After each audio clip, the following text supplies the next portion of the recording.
దేవునికి మహిమ కలుగును గాక. మన ప్రభువును రక్షకుడైన యేసుక్రీస్తు నామంలో అందరికీ వందనములు. ఈరోజు పరిశుద్ధ గ్రంథంలోని వాక్య పఠనము ఇర్మియా 26వ అధ్యాయము 10వ వచనం నుండి 17వ వచనం వరకు.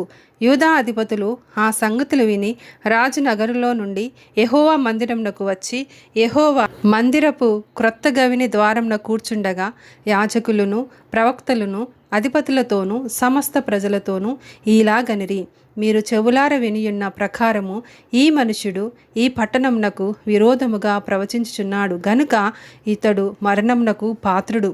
అప్పుడు ఇర్మియా అధిపతులందరితోనూ జనులందరితోనూ ఈ మాట చెప్పెను, ఈ మందిరమునకు విరోధముగాను ఈ పట్టణమునకు విరోధముగాను మీరు వినిన మాటలన్నిటినీ ప్రకటించుటకు యెహోవాయే నన్ను పంపియున్నాడు. కాబట్టి యెహోవా మీకు చేసేదనని తాను చెప్పిన కీడును గూర్చి ఆయన సంతాపపడినట్లు మీరు మీ మార్గములను మీ క్రియలను చక్కపరుచుకొని మీ దేవుడైన యెహోవా మాట వినుడి.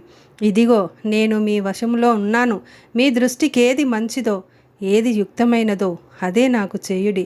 అయితే మీకు చెవులారా ఈ మాటలన్నిటినీ చెప్పుటకు నిజముగా యెహోవా మీ యొద్దకు నన్ను పంపియున్నాడు గనుక మీరు నన్ను చంపిన ఎడల మీరు మీ మీదికిని ఈ పట్టణము మీదికిని దాని నివాసుల మీదికిని నిరపరాధి రక్తదోషము తెప్పించుదురని నిస్సందేహముగా తెలుసుకొనిడి.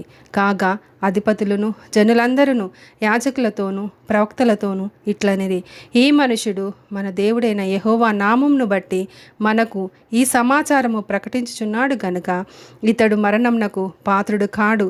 మరియు దేశమందలి పెద్దలలో కొందరు లేచి సమాజముగా కూడిన జనులతో ఈ మాటలు పలికిరి. ఆమేన్.